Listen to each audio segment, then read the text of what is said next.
안녕하세요. 네. 건강한 관절로 행복을 드리는 관절행복 정재훈TV의 MC를 맡은 가정의학과 김지영 원장입니다. 무릎 연골이 파열됐다는데 꼭 수술을 해야 하나요? 무릎 연골 파열이라는 이야기를 듣고 나면 무릎 연골이 도대체 어떤 건지, 연골 파열이라는 게 심각한 건지, 수술 말고는 다른 방법은 없는지 많은 궁금증이 생기실 텐데요. 오늘은 그 답을 드리기에 정재훈 원장님을 모시고 무릎 연골, 특히 반월상 연골에 대해 자세히 알아보려고 합니다. 원장님, 우선 여기서 말하는 무릎 연골은 정확히 어떤 걸 말하나요? 이렇게 무릎을 보면 위아래 두 개 뼈가 있잖아요. 이 뼈를 덮고 있는 연골이 있어요. 이거는 정식 용어로 관절 연골이라고 그래요. 그냥 연골이라고도 하고 물렁뼈라고 하기도 하죠. 그래서 이거에 하나 있고 이것이 바로 반월상 연골이에요. 주황색으로 있는 게 반월상 연골. 그러니까 그래서 반월상 연골이 파열됐다, 연골이 찢어졌다 그러면은 이 반월상 연골이 파열되거나 찢어진 걸 말해요. 파열이나 찢어진 것이 똑같아요. 네. 그렇습니다. 그래서 많은 사람이 혼동하고 있어요. 흔히 연골이 닳았다라는 표현도 많이 하시는데요. 그건 주로 어떤 상황을 말을 하나요? 그렇죠. 연골이 닳아졌다라고 하는 것은 관절 연골이 닳아졌다는 거예요. 즉, 그 관절 연골이 이게 닳아졌다는 거예요. 그래서 이거를 관절경 소견을 보면서 내가 두 가지를 설명을 해드릴게요. 네. 이 사진이 지금 관절 속을 직접 들여다본 거거든요. 이 하얗게 보이는 것이 이제 관절 연골이에요. 그냥 유리처럼 매끌매끌해 보이잖아요. 그리고 밑에 있는 이것도 즉 경골 위에 있는 관절 연골이에요. 이 연골 사이에 이게 반월상 연골이에요. 여기 보면 조금 붉어져 나와 있죠. 좀 이상하잖아요. 얘가 이제 파열된 거예요.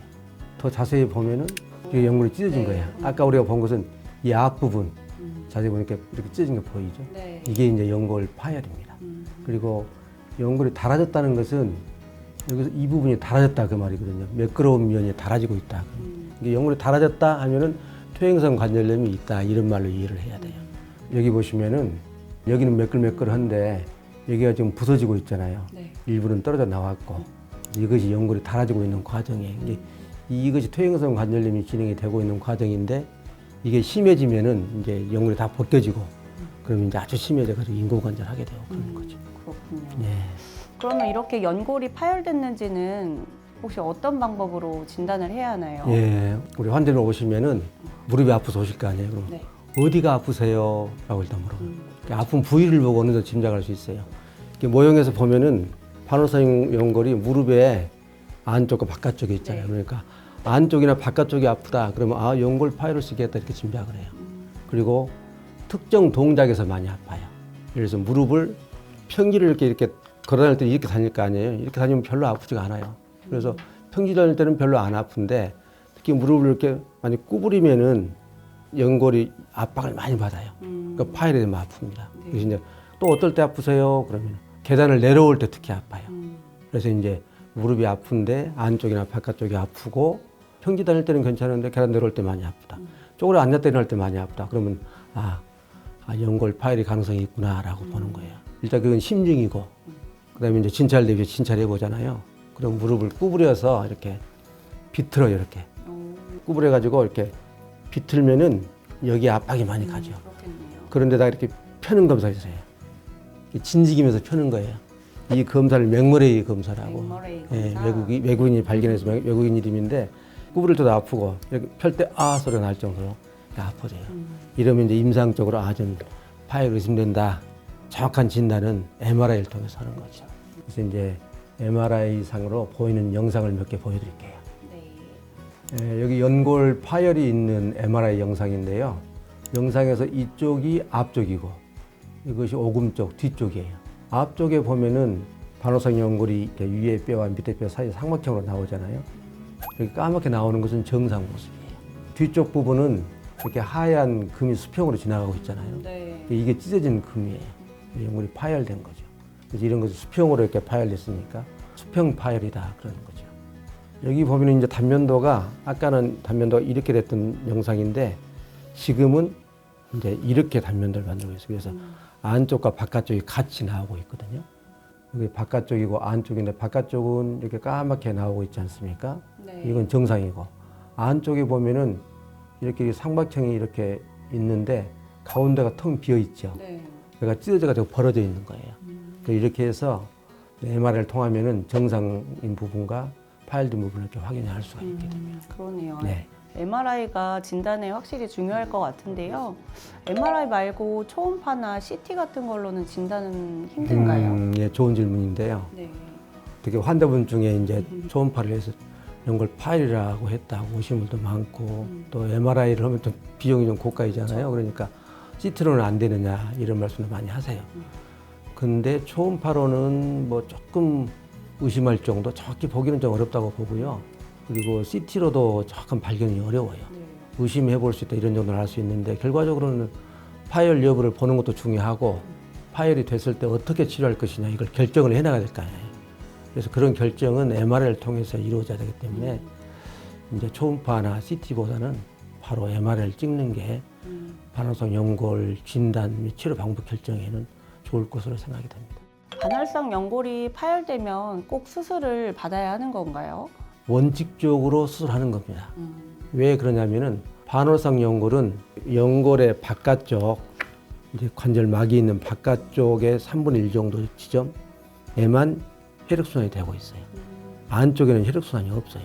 그러니까 우리가 조직이 파열됐다가 나으려면은 혈액순환이 좋아야 되잖아요. 혈액순환이 안 되면 치유가 안 된다는 것이죠. 그러니까 치유가 안 되니까 계속 아프게 살 수는 없으니까 수술을 해야 된다. 이거 원칙적인 얘기예요.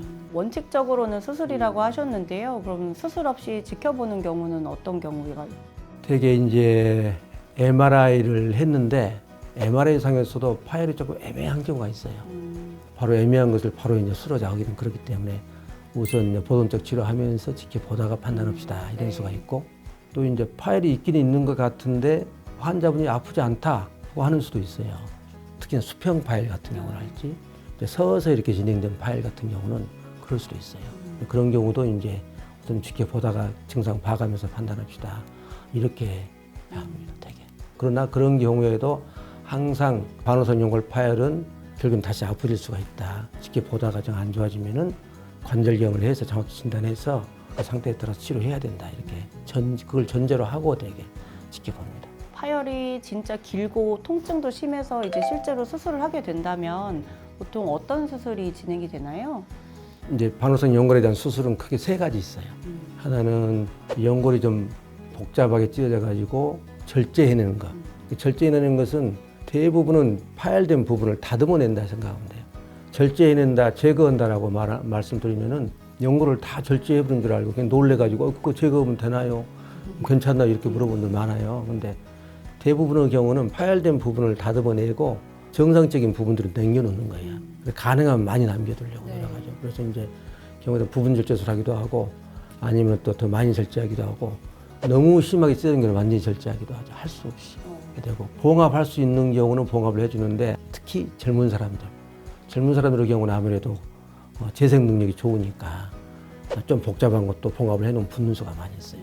아까 그 연골 파열이 심해서 완전히 제거된 경우가 있다고 그랬잖아요. 네. 젊은 사람들이 젊은 나이에 완전히 없어지게 되면 나중에 관절염이 거의 100% 온단 말이에요. 그래서 그걸 방지하기 위해서 연골을 이식해주는 수술들이 있습니다. 이식술. 네, 이식술도 있어요. 그 세 가지가 주로 이용되는 수술이에요. 어떤 기준으로 수술 방법이 결정이 되나요? MRI를 보고 결제를 해야 되겠다, 봉합을 하게 되겠다라고 그 단정적으로 얘기를 듣고 오신 분들이 많아요. 근데 제 경험으로 보면은 MRI로 본 예상했던 그 모양이 실제 관절경 할 때 차이가 나는 수가 꽤 있습니다. 그런가요? 그래서 저는 항상 좋은 방법이 일단 지금 MRI를 보고 대략 봉합이 가능할 것 같다, 아니면 이건 절제를 해야 될 것 같다 이렇게 얘기를 하되 최종적으로는 관절경을 보고 파열 부위랄지 파열 양상을 보고 최종 판단하게 됩니다. 이렇게 설명을 드리고 실제 수술할 때 이제 보호자분 불러서 설명드리면서 최종 결정해서 되게 해요. 네. 갑자기 좀 궁금한데 그 전절제술 하면은 반월성 연골을 다 제거하는 건가요? 전절제술은 다 절제가 됩니다. 없어도 괜찮은가요? 일상생활에서는 큰 지장 없을 수 있어요. 그러나 이제 시간이 오래 가면은 관절염이 생길 수 있잖아요.